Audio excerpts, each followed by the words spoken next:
बिस्मिल्लाहिर्रहमानिर्रहीम, अस्सलाम वालेकुम। वेलकम टू सुनो टुनाइट विद सादिया अफजाल। आज का प्रोग्राम हम आपके लिए लेकर आए हैं कोट अद्दू ज़िला से, जो कि ज़िला मुजफ्फरगढ़ था और जो नई हल्का बंदियाँ हुई हैं उसमें कोट अद्दू को ज़िला बना दिया गया है।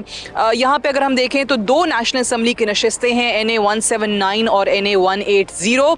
179 पे अगर देखा जाए तो जो पहले ये हल्का था वहाँ पर इंडिपेंडेंट उम्मीदवार जीते थे, जिन्होंने बाद में पाकिस्तान तहरीक इंसाफ में शमूलियत हासिल कर ली थी। 2018 के इंतखाबात की मैं बात कर रही हूँ। और ये जो 180 है, इसमें पाकिस्तान पीपल्स पार्टी के रज़ा रब्बानी खर जो हैं वो कामयाब हुए थे। इससे पहले अगर देखा जाए तो इसी नशिस्त पे 2008 में उनकी बहन हिना रब्बानी खर जो हैं वो जीत चुकी हैं। रज़ा रब्बानी जो कि उनके भाई हैं वो इस बार कंटेस्ट कर रहे हैं पाकिस्तान पीपल्स पार्टी से दोबारा। 2018 से 2023 तक का उनका सफ़र एज MNA हमने देखा है। हिना साहिबा के और जो रज़ा रब्बानी साहब हैं, उनके जो वालिद साहब हैं ग़ुलाम रब्बानी खर साहब, उनको अगर देखा जाए तो वो इस हल्के से बहुत लंबे अरसे तक सियासत करते आए हैं, जीतते रहे हैं। तो एक रिवायती, एक ट्रेडिशनल सीट जो है ये उनकी है। अब उनका क्या मानना है, इस दफ़ा इलेक्शन जो है वो क्या मुश्किल हुआ है, आसान हुआ है, क्या चैलेंजेस हैं जब से इसको ज़िला बनाया गया है? क्योंकि बहुत सारे हलकों में ओवरऑल पाकिस्तान अगर देखा जाए तो तब्दीलियाँ आई हैं। फिर रज़ा रब्बानी खर के मुकाबले में PMLN की तरफ से अब्दुल खालिक खर जो हैं वो कंटेस्ट कर रहे हैं। फ़याज़ छाछड़ जो हैं वो पाकिस्तान तहरीक इंसाफ के हैं, लेकिन ऑब्वियसली तमाम पाकिस्तान तहरीक इंसाफ के उम्मीदवार जो हैं आज़ाद हैसियत में लड़ रहे हैं। सो ये यहाँ पर उम्मीदवार हैं, ये सियासी मुखालिफिन हैं इस हल्के में। और आज इसी हवाले से हम आपको बताएंगे कि वो क्या राय रखते हैं। 8 फरवरी को जब इस डिस्ट्रिक्ट के 7,82,000 के करीब वोटर्स अपना हक़ राय दही इस्तेमाल कर रहे होंगे, तो किन चीज़ों को बुनियाद बनाकर ये करेंगे और वो फ़ैसला किस तरीके से ये उम्मीदवार समझते हैं कि उनके हक़ में जाएगा, वो क्या चीज़ें हैं जिसकी बुनियाद पर ये उम्मीदवार जो हैं आपको इतने कॉन्फिडेंट नज़र आते हैं, बात करेंगे आज के प्रोग्राम में। Stay tuned. सो आज जैसे मैंने आपको पहले इंट्रो में बताया कि हम जो हल्का कवर कर रहे हैं, बल्कि जो डिस्ट्रिक्ट के हल्के और यहाँ की सियासत जिस हवाले से बात करें वो कोट अद्दू डिस्ट्रिक्ट है, जो रिसेंटली ज़िला बना है। पहले ये मुजफ्फरगढ़ ज़िले में शामिल था। और यहाँ पर जो कैंडिडेट्स कंटेस्ट कर रहे हैं उनकी फ़हरिस्त भी आपने देख ली है। इस वक्त सबसे पहले मैं बात करना चाहूँगी यहाँ जो मेन कैंडिडेट हमें NA 180 से नज़र आते हैं। आगे चल के उनका इंटरव्यू भी आप हमारे प्रोग्राम में देखेंगे। लेकिन हिना रब्बानी खर साहिबा जो कि पाकिस्तान पीपल्स पार्टी का एक बहुत बड़ा नाम है और पाकिस्तान की वज़ीर ख़ारजा रह चुकी हैं, इस वक्त हमारे साथ मौजूद हैं। और बहन हैं हमारे NA 180 के कैंडिडेट की भी। तो सबसे पहले तो ये बताइए, कैंपेन में आपका कितना हाथ है? जी, मेरा लेट्स से सपोर्टिव हाथ है, बिकॉज़ मैं उसके साथ जलसे वगैरह में शिरकत करती हूँ, पार्टिसिपेट करती हूँ। एंड ऑब्वियसली हमारा बहुत सारा काम बिहाइंड द सीन्स भी होता है, उसमें इन्वॉल्वमेंट रहती है। So we work in partnership, जहाँ पे उसकी ज़रूरत होती है वहाँ। लेकिन as far as day to day active corner meetings वो रज़ा खुद करता है। हाँ जी। आप भी यहाँ से कंटेस्ट कर चुकी हैं, आपने सीट निकाली भी है इनफैक्ट, तो आपने क्यों नहीं सोचा कि आप कंटेस्ट करें और रज़ा के हवाले कर दी? देखें, हर किसी को पता होना चाहिए कि किस चीज़ में उसका हुनर ज़्यादा है और दूसरे का किस चीज़ में है। सो मेरे वालिद की फ्रैंकली स्पीकिंग मेहनत और उनकी खिदमत, और ये हर कोई कहता है मेहनत खिदमत, बट मैं आपको एक इसका जीती जागती मिसाल देती हूँ। खर ख़ानदान का नाम, बिकॉज बहुत सारे लोग अस्यूम करते हैं वो ये लोग तो अपनी सीट ले जाते हैं क्योंकि खर ख़ानदान का नाम है। खर ख़ानदान का नाम ज़्यादा जाना जाता था मेरे चाचा ग़ुलाम मुस्तफ़ा खर की वजह से। उन्होंने पिछले 3 इलेक्शन से अपनी सीट नहीं निकाल सके। मेरे वालिद ने मुझे खड़ा किया और मुझे इस चीज़ कहने में फ़ख्र होता है, बिल्कुल किसी किस्म का नहीं आता, कि उनकी मेहनत की वजह से उन्होंने जब मुझे खड़ा किया तो लोगों ने उनके एतमाद में मुझे वोट दिया, ठीक है। बट उन्होंने एतमाद तो कर लिया, उसके बाद हमने काम ना करते तो that was good luck and goodbye, right. और उसके बाद से क्योंकि मैं आपको पता है पॉलिटिकल सतह पे नेशनल पॉलिटिक्स में भी और थोड़ा सा इंटरनेशनल में भी काफ़ी इन्वॉल्वमेंट रहती है, तो मेरा यहाँ पे आना जाना तो बहुत रहता है। बट एक होता है ना कि हल्के में आप 24 घंटे मौजूद हों, आप लोगों के पास हों, लोगों की। सो रज़ा यहाँ से वो सब कुछ करता है। और रज़ा का माशाल्लाह क्यों उसको आज इतना रिस्पॉन्स मिल रहा है, क्योंकि वो ये पूरे 5 साल बेशक एज़ MNA, बेशक एज़ अपोजिशन का MNA, जब वो स्टैंडिंग कमेटी का मेंबर वगैरह था तो उसको इस्तेमाल करके, और फिर जब वो special assistant minister of state बना तो उसने पूरा हल्के में प्रेजेंस रखी और यहाँ से वो काम कलेक्ट करके मुझे इस्लामाबाद भेजता था, इस्लामाबाद में मैं बैठी हुई उसका काम करती थी। तो हमारी एक माशाल्लाह बहुत अच्छी partnership and I think works for the people and लोग अब ये समझते हैं कि हमारी ये पार्टनरशिप है and it works like that. एक और चीज़ मैं आपका बल्कि एक ट्वीट भी देख रही थी जिसमें आप और रज़ा जो हैं जब अपने नॉमिनेशन पेपर्स जमा करा रहे थे तो आपने एक ट्वीट किया था कि गुलाम रब्बानी खर साहब के बाद ये पहला इलेक्शन है उनकी डेथ के बाद जो आप लोग कैंपेन कर रहे हैं उनकी गाइडेंस या दुआस के बगैर। सो क्या डिफरेंस इस वक्त क्या आपको, I am sure I can tell by your face कि क्या, I mean, it's night and day. Because he was the force behind everything that happened. And I'm sorry, it's really because my father was a very different man. मेरे वालिद जो थे वो सियासी नहीं थे. Strangely enough, वो बिल्कुल सियासी नहीं थे. वो बहुत सख्त सियासतदान, एक बहुत अच्छे खिदमतगुजार थे. और उन्होंने जो भी किया खलूस से दिल से किया और उनकी नीयत बड़ी साफ़ थी। तो कभी कभी बड़ी कड़वी बातें जैसे लोग कहते हैं कर जाते थे, नीयत बड़ी साफ़ थी। और वो अगर आप उनके हलकों में भी कैंपेन में भी देखें ना, वो सीधा सीधा कहते थे मैं तो गालां रबानियाँ मेरे उत्ते सिर्फ अल्लाह दा करम है। तो उनके उत्ते मैं अब ये कह रही हूँ असल में सिर्फ अल्लाह का ही करम था कि उनको ऐसे मौके मिलते रहे। और मैं अगर आपको ये बताऊँ कि I think if there is one thing that I think हमें ज़रा कहते हैं ना फेरी डस्ट है, स्पेशल है, तो वो अब्बू के दी हुई ईथॉस है और अल्लाह का दिया हुआ करम है and that's it. Because otherwise हम बहुत प्रिविलेज लोग हैं, लेकिन हमने क्या वो प्रिविलेज को अब्यूज़ करना है या एक्सप्लॉइट करना है अपने लोगों के फ़ायदे के लिए। एंड हमारी हमेशा कोशिश होती है, बेशक वो मतलब ज़ाती तौर पे हो।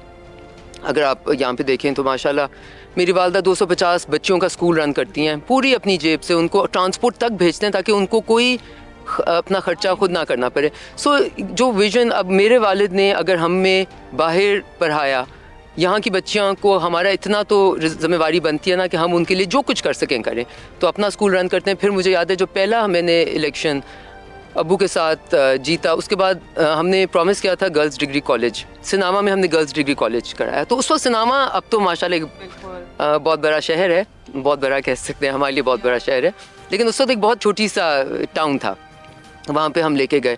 और अभी जाते जाते इस दौर में थोड़ा सा जो हमें मौका मिला तो मुजफ्फरगढ़ यूनिवर्सिटी का हमने क़याम के लिए डीओ ऑर्डर भी करा लिया और वो इंशाल्लाह उसकी फ़ाइनेंसिंग के लिए भी फैसिलिटी होगी। अब जैसा कि आपने अपने शुरू में शो में कहा मुजफ्फरगढ़ अलहदा हो गया, कोटुदू अलहदा हो गया, मैं कहती हूँ हमारे लिए अल्लाह ने हमें एक और मौका दिया कि इंशाल्लाह रज़ा और मैं मिल के, और बल्कि बाकी सारे भी हमारे कैंडिडेट्स मिलकर पाकिस्तान पीपल्स पार्टी के देखें मंशूर में एजुकेशन इज़ नंबर 3, एजुकेशन बहुत फोर्सफुली आता है। तो जब बिलावल भुट्टो ज़रदारी का यहाँ पे माशाल्लाह एक बहुत बड़ा पावर शो हुआ, मैं उसको पावर शो कम कहूँगी, और आई थिंक जो उनको रिस्पांस इस वक्त पंजाब में मिल रहा है वो इस वजह से सिर्फ नहीं मिल रहा कि वो किसके नवासे हैं या किसके बेटे हैं, वो यकीनन वजह है, लेकिन इसलिए भी मिल रहा है क्योंकि वो इस वक्त वाहिद पॉलिटिशियन है जो कि अवाम के अंदर जा रहे हैं एक मंशूर लेके जो कि फॉरवर्ड लुकिंग है, जो आके फर्स्ट पार्टी जिसने एक्चुअली कैंपेन शुरू किया, मैनिफेस्टो भी पहली। एंड सादी आई थिंक वेरी इंपॉर्टेंटली जो कुछ कह रहा है कि मैं आपके लिए क्या करूँगा, बजाय इसके लिए ये, बजाय सिर्फ ये कहना कि उसने क्या गलत किया, उसने क्या गलत किया। तो सो आई थिंक इंशाल्लाह हमें अगर, मैं ये तो नहीं कह सकती कि हमें अगर मौका मिले, बिकॉज पाकिस्तान में बेइंतहा मुश्किलें हैं, लेकिन I think what Peoples Party has made clear, और ये बहुत बड़ी बात है, ये काफ़ी देर बाद ये बात क्लियरली सामने आई है कि इकोनॉमिक डेवलपमेंट पीपल सेंट्रिक होएगी, लोगों को पीछे नहीं छोड़ा जाएगा। जो उनको इस वक्त दबाव में है, जो महंगाई के दबाव में है, उस चीज़ का लिए बिजली उनकी 300 यूनिट से जो कम है, वो गरीब है, उसको इस दबाव से निकाला जाएगा। बेनज़ीर इनकम सपोर्ट प्रोग्राम एक ऐसा प्लेटफॉर्म है। अब हम बात करते हैं विमेन एम्पावरमेंट की, आप मुझे बताएं कि इस तरह की विजन कि आप औरत के थ्रू घरों में पैसे दे रहे हैं, आपने औरत का इज़्ज़त उस घर में, उसका मकाम उस माशरे में एकदम अपलिफ्ट कर दिया, नेचुरली अपलिफ्ट कर दिया। So I think the focus on women, the focus on development which is people centric, it is उसका ना रिएक्शन आ रहा है और उससे लोग बहुत पसंद कर रहे हैं। और जिस तरह, बिकॉज हम वापसी पे इकट्ठे वापस आ रहे थे और जिस तरह लोग उनको रिस्पांस दे रहे थे और उनकी गाड़ी के सामने आके उनको कह रहे थे कि हम आपके साथ हैं। सो ये पंजाब में आई थिंक होपफुली बहुत सारे लोग जो समझ रहे हैं कि नहीं, बहुत सारे लोग जो समझ रहे हैं कि ड्राइंग रूम सियासत से वोट्स निकल आते हैं, उनको शायद एक बहुत बड़ा सरप्राइज़ मिलेगा। अच्छा, ये एक और चीज़ जैसे आपने कहा, ये बहुत लोगों का ख्याल है कि हो सकता है कि सरप्राइज़ मिल जाए, बिकॉज सरप्राइज़ का क्लेम हर कोई कर रहा है। वो इमरान खान साहब भी जेल में बैठ के कह रहे हैं कि वो सरप्राइज़ दे देंगे। बट हैविंग सेड दैट, ये जो आपने कहा कि उन्होंने फोकस रखा कि वो क्या चीज़ें करना चाहते हैं या क्या डिलीवर करेंगे अगर हुकूमत मिलती है, उसको बनाया फोकस। आपको लगता है कि पाकिस्तान की सियासत अब इस नहज पर आ गई है कि विंडिक्टिवनेस की सियासत का ख़ात्मा होना, इल्ज़ामात का ख़ात्मा होना, criticism only for the sake of criticism होना, ये ख़त्म हो सकता है? ये ज़ाती हमले ख़त्म हो सकते हैं कभी? सादिया, मैं आपको बताऊं, मुझे बहुत सख्त अफसोस और दुख इस बात का होता है कि 2008 और 13 के बीच में जब पाकिस्तान पीपल्स पार्टी की हुकूमत आई थी तो ये हम अचीव कर चुके थे। आपको याद है चार्टर ऑफ डेमोक्रेसी, हमें वो सारा वक्त भूल जाता है। उसमें आपने 18th amendment of the constitution एक अपोजिशन में बैठी हुई पाकिस्तान मुस्लिम लीग के साथ की, जिसमें 2/3 मेजॉरिटी से आपने कॉन्स्टिट्यूशन में वो सारी चेंजेस की, और ये सब कुछ के आगाज़ हकूक़ बलूचिस्तान शुरू हो गया, आपने NFC अवार्ड कर लिया। ये सारी चीज़ें उस वक्त होती हैं जब पॉलिटिकल मैच्योरिटी आती है। फिर एक पॉलिटिकल इमेच्योरिटी की पार्टी ने आके हमारा सारी इंस्टीट्यूशन बिल्डिंग को नीचे लगा दिया और नारों पे डिपेंड किया। सो ये ना सिर्फ हो सकता है, अगर ये नहीं होगा तो अनफॉर्चुनेटली हमारी स्लाइड को कोई नहीं रोक सकता और हमारी राइज को भी कोई नहीं रोक सकता। If we get it right, हमारी राइज को, पाकिस्तान की राइज को कोई नहीं रोक सकता। लेकिन अगर पाकिस्तान खुद उस राइज को, उस अपॉर्चुनिटी को थामे, और इस वक्त आई थिंक इसीलिए हम ये बार बार कह रहे हैं कि तीर को वोट क्यों दें, क्योंकि एक स्टेबल, स्टेडफास्ट, फॉरवर्ड लुकिंग, रिकंसाइलमेंट पे बिलीव करने वाली, रिकन्सिलिएशन पे बिलीव करने वाली, पॉजिटिव फोर्स वाली गवर्नमेंट होना पाकिस्तान की ऐन तरीन ज़रूरत है। और सर ऑब्वियसली फॉरेन पॉलिसी का बात शायद यहाँ हमें नहीं करनी चाहिए या नहीं करनी, इस वक्त इलेक्शन का माहौल है। बट अगर आप फॉरेन पॉलिसी की मैनेजमेंट में भी देखें तो कौन सी ऐसी पार्टी है जो कि विजन रखती है फॉर द नेक्स्ट 10-20 ईयर्स? जो पार्टी देखें अगले 20 साल का नहीं सोच रही, वो सिर्फ ट्रांजैक्शनल पॉलिसी दे रही है। सो इस वक्त भी जो थोड़ा सा टाइम मिला उसमें आपने देखा कि एक पाकिस्तान के एकदम वो जो कैंप्स पॉलिटिक्स हो रही थी, इंटरनेशनल पॉलिटिक्स में कहाँ बैठे में, किसने फ़ोन किया। पहले हमने तो 3 साल गुजार दिए कि फ़ोन आया कि नहीं आया बाइडन का, दैट्स रिडिकुलस। एंड फिर एक पॉजिटिव ट्रेजेक्ट्री पे गए, यूरोपियन यूनियन के साथ भी, अमेरिका के साथ भी, बट चाइना के साथ भी। क्योंकि पाकिस्तान, देखें मैं हमेशा ही कहती हूँ, आपने कैंप नहीं चूज़ करना, या आपने कैंप चूज़ करना है। और वो कैंप कौन सा है? वो कैंप ना ये वाला ना वो वाला, वो कैंप है पाकिस्तान के interest. The camp of Pakistan interest is the camp that Pakistan should be in. अच्छा, आपने जैसे कहा कि इलेक्शन कैंपेन है, फॉरेन पॉलिसी की बात नहीं करनी चाहिए, बट फॉरेन पॉलिसी तो जुड़ी हुई है। बहुत सारे लोग जो हैं इलेक्शन कैंपेन के अंदर जाके कहते हैं कि हम आ गए तो हम अमेरिका को ऐसे जवाब दे देंगे, हम फलां मुल्क के साथ ऐसे कर देंगे। जो बड़े लोग क्लियर भी है ना कि रिपब्लिकन्स आते हैं तो ये पॉलिसी हो जाती है, या फिर डेमोक्रेट्स आएंगे तो ये होगा। PMLN ने एक चीज़ या एक नैरेटिव बनाया है कि हम आते हैं तो इकॉनमी भी जो है वो बूम करती है, हम आते हैं तो तमाम ममालिक के साथ हमारे ताल्लुकात भी अच्छे हो जाते हैं। पीपल्स पार्टी की जो फॉरेन पॉलिसी रही है या जो नून लीग की है, कैसे डिफ्रेंशिएट करती हैं, कंपैरिजन कैसे करती हैं? देखिए, पहले तो मुझे समझ नहीं आती ये इकोनॉमिकली हमने बेहतर किया का नैरेटिव कैसे ले सकते हैं, क्योंकि एक सिंपल बात है। देखिए, आपने फैक्ट्स पे चलना है, ठीक है। फैक्ट्स ये कहते हैं कि पाकिस्तान को अगर फिस्कल डिसिप्लिन में प्रॉब्लम हुई या फिस्कल डेफिसिट हुआ या कोई और जो पाकिस्तान मौशी बहरान से कर रहा है, उसका सबसे बड़ा एक प्रॉब्लम ये थी कि आपके फॉरेन एक्सचेंज रिजर्व्स आगे पीछे होते रहते हैं। फॉरेन एक्सचेंज रिजर्व्स को आप डोल लेके पूरी दुनिया के पास जाएं कि आप रोल ओवर दे दें, आप हमें $2 बिलियन दे दें, आप $1 बिलियन दे दें, इसके ऊपर तो फॉरेन पॉलिसी मैं नहीं कहती, ना मैं इसको सक्सेस मानती हूँ फॉरेन पॉलिसी का। वो होता है आपकी, आप एक्सपोर्ट्स कितनी बढ़ा रहे हैं। पीपल्स पार्टी 2013 में $30 बिलियन की एक्सपोर्ट छोड़ के गई थी, और उसके बाद PMLN के 5 दौर में वो गिरती संभलती $30 बिलियन पे वापस नहीं आ सकी, राइट। फॉरेन एक्सचेंज, सो बहुत बड़ा एक, मुझे ये वेर्ड बात लगती है कि जब कोई कहता है कि जी हमने इकोनॉमिक। दूसरी तरफ ये है कि आपने अगर इकोनॉमिक इस्तेहकाम को देखें तो इनकी तमाम तर पॉलिसीज़ ने जो पाकिस्तान में एक इकोसिस्टम डेवलप करने की ज़रूरत है वो नहीं कर सके। दूसरी तरफ और तीसरी तरफ मेरे लिए जो बहुत ज़रूरी है, बिकॉज देखें हम हैं रूरल रिप्रेजेंटेटिव्स, ठीक है जी। आप, ये लोग जब भी आते हैं ये किसानों का सत्यानाश कर देते हैं, ओके। और किसानों को आपकी मदद नहीं चाहिए, उनको सिर्फ ये चाहिए कि वो जो कमाते हैं, जो पूरा साल एक फसल लगाते हैं, उसको उनको सही रेट, मार्केट रेट मिल जाए, ठीक है जी। तो सो आई थिंक दैट्स वो ख़त्म हो गया। दूसरी बात हुई फॉरेन पॉलिसी पे। देखें, आई थिंक फॉरेन पॉलिसी पे भी अगेन एनीवन जो कोई भी कहता है ना कि जी हम अमेरिका को ये सुना देंगे, हम इसको ये, हमने किसी को कुछ नहीं सुनाना। हमने पाकिस्तान के फ़ायदे में हर किसी के साथ इंगेज करना है।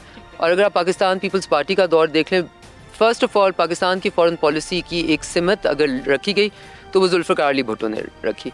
उसके बाद आप बेनज़ीर भुट्टो साहिबा को देख लें कि वो किस तरह इंटरनेशनली कहाँ कहाँ पाकिस्तान की रिप्रेजेंटेटिव होते हुए किस तरह रिसीव की जाती थी और किस किस किस्म की इंगेजमेंट्स उनकी हो सकती थी। इसके बाद आप बिलावल भुट्टो ज़रदारी साहब का भी अगर आप एज़ फॉरेन मिनिस्टर उनका ट्रैक रिकॉर्ड देखें तो इंगेजमेंट विद एवरीवन। तो मेरे नज़र में I don't think you can even compare the two, because आप मतलब देखें अपने ज़ाती मफाद के लिए तो नहीं आपने फॉरेन पॉलिसी को इस्तेमाल करना होता। सो आई थिंक हमारी जो सिमत है वो बिल्कुल क्लियर है कि आप अपनी स्ट्रेटेजिक रिलेशनशिप को किसी के कहने कहलाने पे आगे पीछे नहीं करेंगे।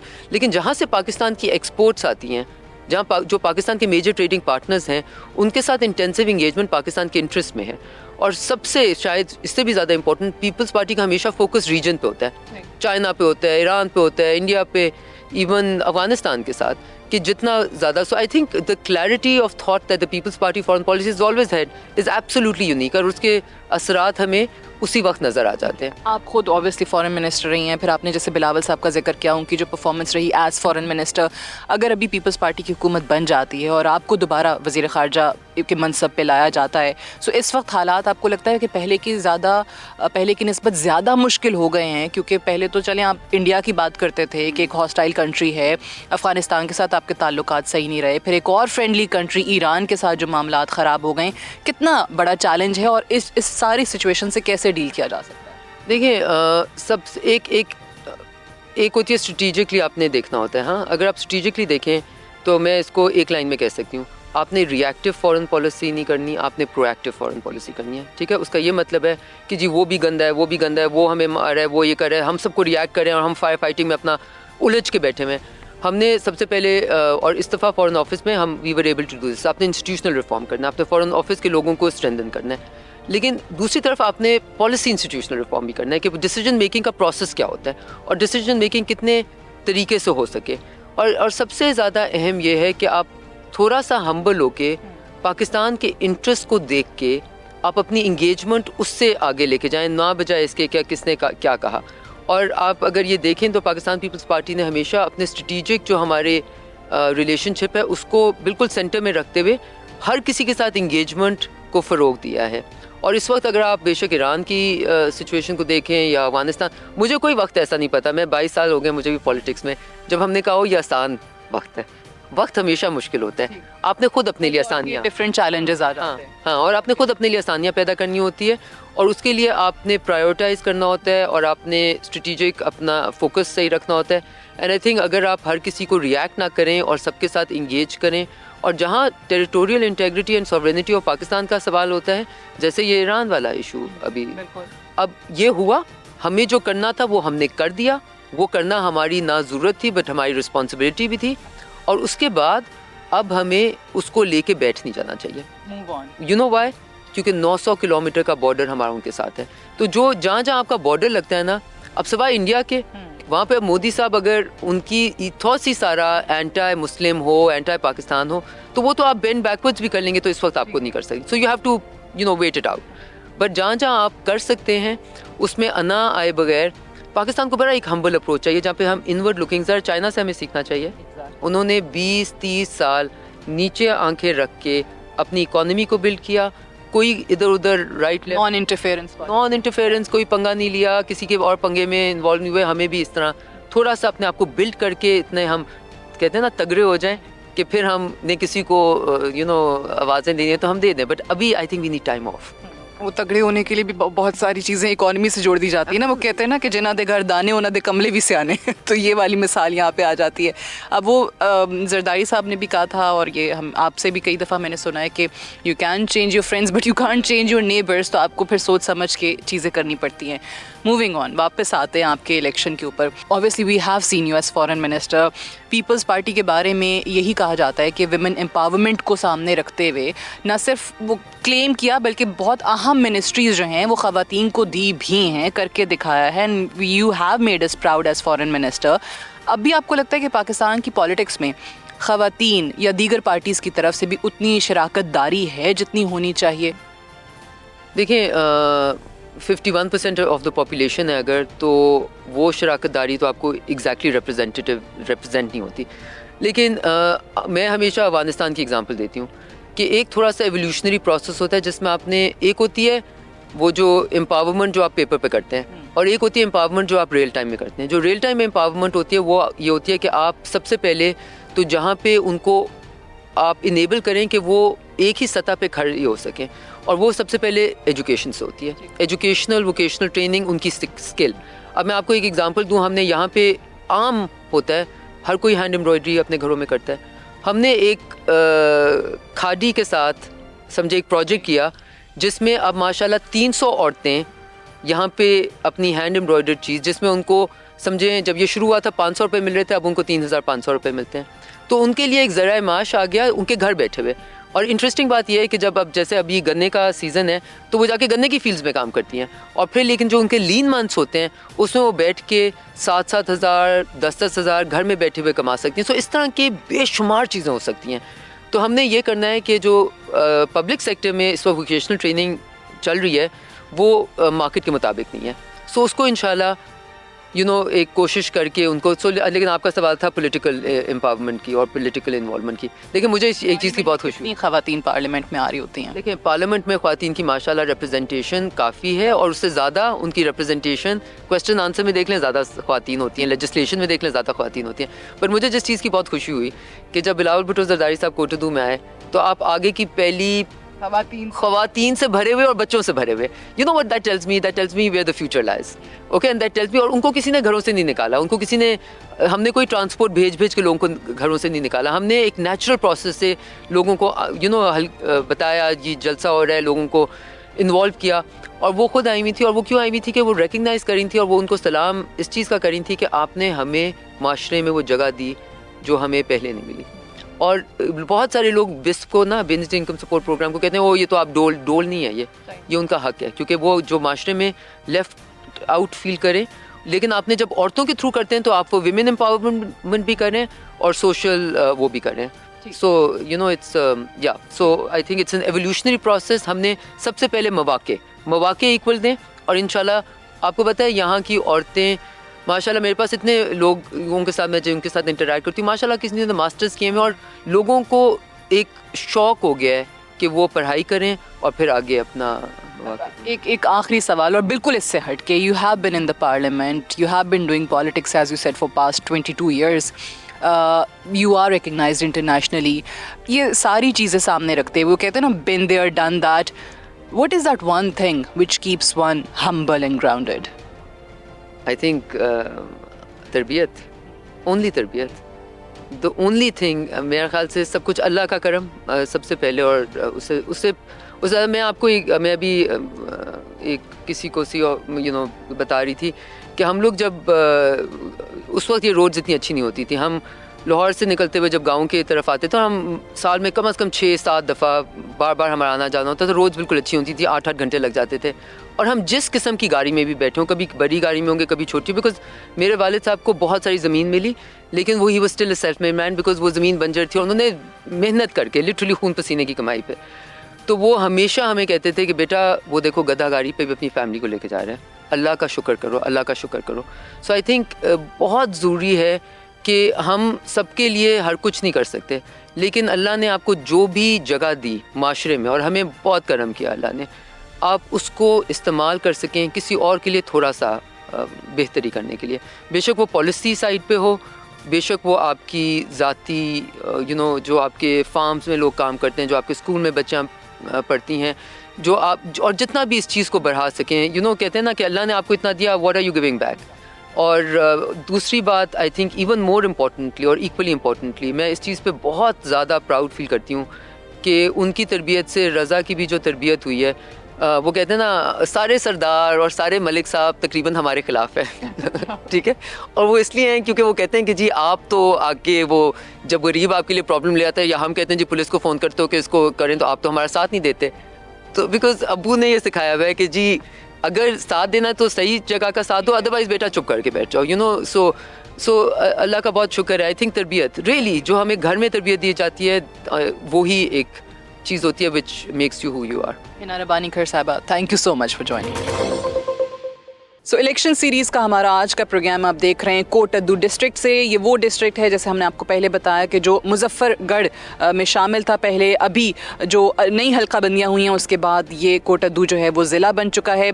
NA 180 से पाकिस्तान पीपल्स पार्टी के जो उम्मीदवार हैं रज़ा रब्बानी खर साहब इस वक्त हमारे साथ मौजूद हैं और उनसे पूछते हैं कि उनकी कैंपेन किस अंदाज में जारी है, क्या देख रहे हैं पीपल्स पार्टी के लिए इस बार इलेक्शन में। पिछली दफ़ा तो आपने सीट निकाली थी। देखिए जी, इस पिछली बार ये मुजफ्फरगढ़ था, अब कोटदू भी हो गया, मुजफ्फरगढ़ भी हो गया, बट इंशाल्लाह हम बहुत पुरुमीद हैं कि मुजफ्फरगढ़ से भी हमने जो पिछली सीट्स निकाली थी वो भी हम निकालेंगे, और कोटदू से हम ये सीट तो इंशाल्लाह अल्लाह के हुक्म से निकालेंगे, और साथ हम 1-2 एडिशनल सीट्स भी और निकालेंगे with Kot Addu and Muzaffargarh both. Okay, और कैंपेन आपकी सही जा रही है या पहले से ज़्यादा आप देख रहे हैं जोश है? क्योंकि बहुत जगहों पे हमने ये महसूस किया है कि शायद वो रौनक या वो उस तरीके के एक स्पिरिट या नहीं बन सका, मोमेंटम नहीं बन सका। देखिए जी, मोमेंटम जो है ना, पहले तो ये हमारी जो कैंपेन है वो अल्हम्दुलिल्लाह 5 साल चलती है। सो हमारा ये सिनेरियो नहीं है कि हम इलेक्शन से 1 महीना पहले आ जाएं और कैंपेनिंग शुरू करें। तो हम कैंपेन 5 साल हमारा चलता रहेगा, तो हमारी हल्के में वो हाजिरी है सिंस द पास्ट 5 ईयर्स। और हमने अभी भी कैंपेन्स 2 महीने पहले शुरू कर दी थी। काफ़ी लोग इस उसमें रह गए कि जी कैंपेन अभी शुरू ना करें बिकॉज इलेक्शन शायद नहीं होंगे। तो हमें अल्हम्दुलिल्लाह वो भी एज मिल गया कि 2 महीने हमने प्रॉपर कैंपेन शुरू की। अब आके कैंपेन का माहौल बन रहा है प्रॉपर, जिसको आप कहते हैं ना कि इलेक्शन का जोश आ गया है लोगों में। लेकिन अनफॉर्चुनेटली उन लोगों के लिए जो अब 15 दिन पहले कैंपेन शुरू करेंगे, also given the weather conditions, तो बड़ा मुश्किल हो जाएगा रीच करना हर एक बंदे को। अच्छा, ये बताइए कि ये कितना वैसे काउंट करता है? क्योंकि बहुत लोगों को ये शिकायत होती हैं कि बड़े कैंडिडेट्स जो हैं वो वोट मांगने के लिए आ जाते हैं, उस टाइम हल्के का रुख कर लेते हैं, और जब इलेक्ट हो जाते हैं तो वो इस्लामाबाद जाके, लाहौर जाके बैठ जाते हैं। ये लोग जो हैं अभी अंडर कंसिडरेशन होता है लोगों के जब वो वोट दे रहे होते हैं किसी भी कैंडिडेट को, कि कौन उनके साथ रहता है और कौन नहीं? देखिए, मैं तो ये पर्सनली इस टाइम एक्सपीरियंस कर रहा हूँ, बिकॉज पिछले 5 साल मैंने ये अपनी प्रायोरिटी बनाई थी कि अगर मैंने इलेक्ट हुआ यहाँ का, तो मैं लोगों के दरमियान रहूँ, ताकि अगर किसी को मसला मसाइल होते they can come up to me and they can tell me, और अपने वो मसले सॉल्व करवा सकें। So you were available for your people? I was available 80% of the time in the हल्का एंड 20% इस्लामाबाद। सो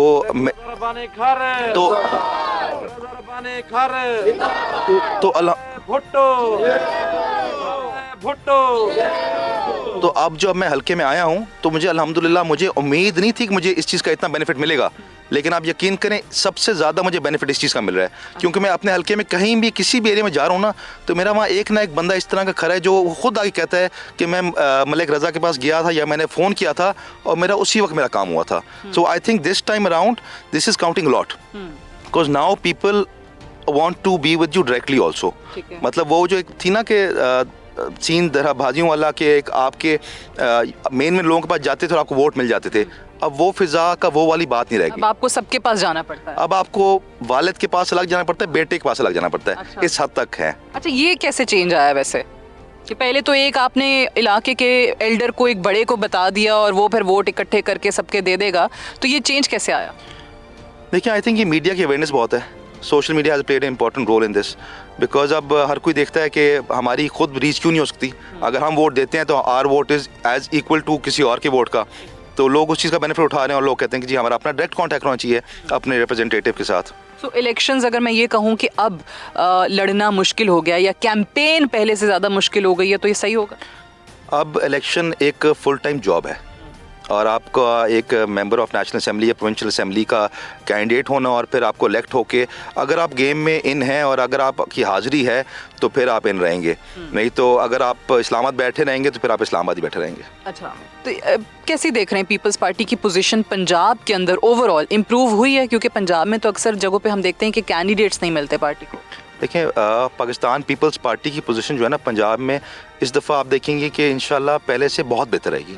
जो पिछली सीट है वो तो इंशाल्लाह निकालेंगी, लेकिन उसके अलावा पहले से बहुत बेहतर पोजीशन है। बिकॉज दूसरी बात ये है कि जो उम्मीद जो जिस तरह हमारे इलाके हैं, यहाँ पीपल्स पार्टी के साथ साथ शख्सियाती वोट बहुत काउंट करता है। यहाँ किसी पार्टी का वोट इतना अहम नहीं है जितना कि इंडिविजुअल का है। बिकॉज देखिए यहाँ इस तरह का सिस्टम होता है कि अगर किसी को काम पड़ता है या किसी को इशू होता है तो वहाँ सिटीज़ में यूजली लोग अपना काम खुद सॉल्व कर लेते हैं, खुद ऑफिस चले जाते हैं। यहाँ एक सिस्टम है, देरादारी भी होती है, फिर फैसले भी होते हैं, फिर लोगों का आपस में आना जाना भी होता है। तो वो इसलिए लोग देखते हैं कि अगर हमारे कल को कोई इशू होगा तो हम किसके पास जाएंगे या हमारे दुख सुख में हमारे साथ कौन खड़ा होगा। तो इसलिए यहाँ इंडिविजुअल बहुत मैटर करता है। तो यानी यहाँ पे जो वोट पड़ रहा है वो मलिक रजा रब्बानी खर को पड़ रहा है, वो तीर को नहीं पड़ रहा। वो तीर को भी पड़ रहा है, लेकिन आपका ज्यादा यहाँ नहीं, दोनों चीज़ें यहाँ बराबर रोल प्ले कर रही हैं। शहरों में सिर्फ पार्टी की ज़्यादा मेजॉरिटी होती है। पार्टी जो आपकी टिकट है लोग कैंडिडेट को नहीं देखते, यहाँ लोग कैंडिडेट को भी देखते हैं। Candidate matters a lot. अगर मैं आपसे पूछ सकूं 3 चीज़ें जो आपने अपने इलाके के लिए की हों, जिस पे आपको फ़ख्र हो या जो आप क्रेडिट लेते हो जिस चीज़ का। देखिए जी, सबसे पहले तो बहुत बड़ा यहाँ मेजर इशू था कि जो यहाँ हमारी इंडस्ट्रीज़ काफ़ी हैं, ऑयल डिपोज़ हैं, ऑयल मार्केटिंग कंपनीज़ हैं, शुगर मिल्स हैं, इसमें लोकल लोगों को जॉब्स नहीं मिलती थी। रेशियो बहुत लोकल का बहुत कम था और बाकियों का बहुत ज़्यादा था। उसको हमने अल्हम्दुलिल्लाह असेंबली में क्वेश्चंस वगैरह करके हमने लोकल लोगों को यहाँ जॉब दिलवा के दी। दूसरा, हमारा इंफ्रास्ट्रक्चर के हवाले से हमारे रोड्स वगैरह काफ़ी इश्यूज़ थे जो हमें आखिरी साल 1.5 साल में गवर्नमेंट मिली, उसमें अल्हम्दुलिल्लाह हमने इंफ्रास्ट्रक्चर काफ़ी इम्प्रूव किया। उस वक्त हमारा होता था यूनिवर्सिटी, हमारा मुजफ्फरगढ़ का हमने वादा भी किया था, बट आखिरी जो हमारा टाइम था, आखिरी महीने में हमने यूनिवर्सिटी ऑफ मुजफ्फरगढ़ अप्रूव करवा ली थी प्राइम मिनिस्टर से। और लेकिन फिर अब कोटद्दू डिस्ट्रिक्ट नहीं बन गई अल्हम्दुलिल्लाह, तो अब इंशाल्लाह अब यहाँ के लिए अप्रूव करवाएंगे। तो ये 3 मेन चीज़ें, लेकिन मैं सबसे टॉप पे रखूँगा अवेलेबिलिटी। फिर भी ये चीज़ जो है बहुत अहम रोल प्ले कर रही है कि आप अवेलेबल रहे हैं, क्योंकि यहाँ के लोगों को ना जी रोज़ क्योंकि यहाँ जी देखें यहाँ देखें लोगों को डेली बुनियाद पे काम पड़ते हैं। ठीक है, उनके कभी पटवारी से मसला पड़ेगा, कभी थाने पे मसला होगा, कभी वापडा पे इशू होगा। तो वो अगर आप उसमें उनके लिए अवेलेबल नहीं होंगे तो वो बेचारे फिर रिश्वत देते फिरेंगे और दर ठोकरे खाएंगे और गलत पर्चे करेंगे का सामना करना पड़ेगा। तो आई थिंक यहाँ अवेलेबिलिटी सबसे मैं अपने हिसाब से टॉप रखूँगा। बिकॉज कोई इशू भी इनको होता है तो आपको जब तक आप तक पहुँचाएंगे नहीं, अगर आपकी एक्सेसिबिलिटी नहीं होगी तो फिर तो आपके जो नीचे बंदे होंगे वो उनको जिस तरह मर्जी उनको हैंडल करें। अगर अभी आप जिस तरह हल्के में जा रहे हैं, कैंपेन कर रहे हैं, डोर टू डोर कैंपेन भी आपकी हो रही होती है, कॉर्नर मीटिंग्स भी हो रही होती हैं, बुनियादी मसला लोग कॉन्स्टिट्यूएंट्स आपको क्या बताते हैं, सबसे बड़ा इशू क्या है इस वक्त? देखिए, सबसे बड़ा इशू एक तो हमारा हेल्थ का है। हेल्थ के हमारे पास यहाँ हॉस्पिटल कोई इस तरह का अच्छा नहीं है, जो कि इंशाल्लाह हम लेके चाह रहे हैं कि इंडस टाइप का हॉस्पिटल इंशाल्लाह आ जाए। हेल्थ का है, इंफ्रास्ट्रक्चर का है, एजुकेशन के हिसाब से यूनिवर्सिटी का बहुत बड़ा आपको मैंने बताया इशू है कि लोगों को बाहर पढ़ने जाना पड़ता है बच्चों को। और इसके अलावा हमारे जो जॉब्स का मैंने आपको पहले जिक्र किया वो अभी तक इशू चल रहा है। और आपको एक और बात मैं बताता चलूँ, जो हमने बहुत सबसे बड़ा काम किया था वो मुजफ्फरगढ़ कनाल का किया था। वो उस वक्त तकरीबन 12 अरब का प्रोजेक्ट था और वो ब्रिक लाइनिंग थी ऑफ मुजफ्फरगढ़ कनाल, जिसकी वजह से वहाँ जो पहले लोग रहते थे वो बेशक 2-2 मुरब्बों के 50-50 एकड़ के ज़िम्मेदार थे, लेकिन वो मजदूरी करते थे। अब वो जो 50 एकड़ का ज़िम्मेदार है उसके पास अपनी गाड़ी है, he has his own business. Because जब से ब्रिक लाइनिंग हुई है वाटर लॉगिंग ख़त्म हो गई है और अब वो एरिया कल्टिवेट होता है जो कि पहले नहीं हो सकता था। अच्छा, एक और चीज़ ऑब्वियसली हमने देखा पीपल्स पार्टी ने इस इशू को टेकअप भी किया था, उस वक्त डिमांड भी आई थी, उसके बाद भी बड़ी चीज़ें बनती रहीं। जनूबी पंजाब महाज भी बना, पहले वो सराइकिस्तान के नाम से भी एक मूवमेंट चली, सब कुछ हुआ। इस सूबे की जो डिमांड है उसको लेके आपका क्या स्टांस है? लेकिन पाकिस्तान पीपल्स पार्टी के शुरू से स्टांस रह गया कि सूबा साउथ पंजाब बनना चाहिए और हर दफ़ा आवाज़ भी उठाई है, लेकिन फिर अनफॉर्चुनेटली सियासत की भेड़ ये हमेशा चढ़ जाता है। लेकिन हमारा स्टांस बड़ा क्लियर है कि साउथ पंजाब सूबा है और इंशाल्लाह पाकिस्तान पीपल्स पार्टी ही बनवाएगी जब बनवाएगी। अच्छा, तो आप इस दफ़ा उम्मीद है, यकीन है कि वाकई उस पर काम हो सकेगा, पहले की तरह रुक गया जैसे आपने खुद कहा कि सियासत की भीड़ चढ़ जाता है? देखिए ये सराइकी सूबे का महाज बना था, उस वक्त सारे मेंबर्स ने ज्वाइन किया था। तो मुझे आप बताएं कि उसके बाद जाके किसी मेंबर ने नेशनल असेंबली में एक दफ़ा ही बात की सराइकी सूबे के बारे में? नहीं की, किसी ने एक भी नहीं की। तो बेसिकली बहुत सारे लोग इसको सिर्फ और सिर्फ सियासत के लिए यूज़ कर रहे होते हैं, वोट्स मांगने के लिए यूज़ कर रहे होते हैं। और ये तो पूरा एक महाज बना, एक पूरा ग्रुप बना on this basis, which then later joined PTI। But फिर किसी ने सराइकी सूबे की बात नहीं उठाई वहाँ जाके, हमने बार बार उठाई, लेकिन हमारी उस वक्त हुकूमत नहीं थी, तो अनफॉर्चुनेटली हम कुछ नहीं कर पाए। लेकिन जैसे हमारी हुकूमत है, हमने फिर उस पर काम शुरू कर दिया, जब वो भी जो हमारी कोalition में आई थी। इंशाल्लाह इस बार पाकिस्तान पीपल्स पार्टी की हुकूमत है, तो इंशाल्लाह हम बहुत पुरुमीद हैं कि एक आखिरी सवाल, और आपसे पूछना वो इसलिए ज़रूरी है क्योंकि आप खुद नौजवान क़यादत हैं, आप पार्लियामेंट तक आए हैं। यूजुअली लोगों को शिकायत होती है कि यूथ को मौका नहीं मिलता आगे आने का, सियासत में ख़ास तौर से। एक तरफ हमने देखा PTI, वो ज़्यादातर वोट बैंक वो वाला गया PTI के साथ जो पीपल्स पार्टी का वोटर था, क्योंकि उस टाइम पे भी एक लेफ़्ट की सियासत थी, एक राइट की सियासत थी। वो वैक्यूम क्रिएट हुआ आपकी तरफ से, वोटर चला गया PTI के पास। अब PTI नहीं है, वोटर देख रहा है कि किसको वोट करना है, उनके कैंडिडेट्स नहीं हैं, उनका सिंबल नहीं है, तमाम लोग आज़ाद हैसियत में हैं। उस वोटर को वापस कैसे ला सकते हैं? देखिए जी, जब से वैक्यूम क्रिएट हुआ है, जो पाकिस्तान तहरीक इंसाफ के लोग थे, वोटर्स थे, सपोर्टर्स थे, वो अब पाकिस्तान पीपल्स पार्टी की तरफ रुझान करें। नून लीग की तरफ तो वो बिल्कुल जाने का सोचते भी नहीं है। वो पाकिस्तान पीपल्स पार्टी की तरफ रुझान करें, और वो पाकिस्तान तहरीक इंसाफ की जो वोटर्स थे, वो आज़ाद उम्मीदवारों को भी वोट नहीं देंगे, या नहीं देंगे। ये आप मेरी बात याद रखिएगा। वो इसलिए देंगे क्योंकि पाकिस्तान तहरीक इंसाफ का खुद मौक़िफ़ ये है कि जो आज़ाद है वो जाके आगे बिकता है। अपने मुखालिफिन को सामने रखते हुए इस दफ़ा कितनी लीड देख रहे हैं अपनी? ये इंशाल्लाह, बाकी तो जो अल्लाह को मंजूर, सदके हजूर के हमारे दोस्त हमारे अल्हम्दुलिल्लाह जो पहले 1985 से खड़े हैं, वो अल्हम्दुलिल्लाह वैसे के वैसे पूरा ग्रुप करें। अच्छा। और अल्हम्दुलिल्लाह हमें नए ग्रुप्स बहुत ज्वाइन करें। अभी हमारे खलील खान गुरमानी साहब हैं, ये पिछली दफ़ा MP के इलेक्शन लड़ रहे थे, और जो मेरे मुखालिफ कैंडिडेट हैं उनके अंडर MP के विंग थे, और ये अल्हम्दुलिल्लाह इस दफ़ा MP के इलेक्शन तो नहीं ला रहे, लेकिन ऊपर मेरी सपोर्ट पूरी कर रहे हैं। तो आप खुद अंदाज़ा लगा लें कि वो वाले तो हमारे पिछला ग्रुप खड़े हैं, लेकिन हम तो नए ग्रुप जो हमें इस तरह के ज्वाइन करें, हम इंशाल्लाह देख रहे हैं कि हम इंशाल्लाह अल्हम्दुलिल्लाह 1 लाख वोट क्रॉस करेंगे। मलिक रज़ा Rabbani Khar sahab, thank you very much for talking to us.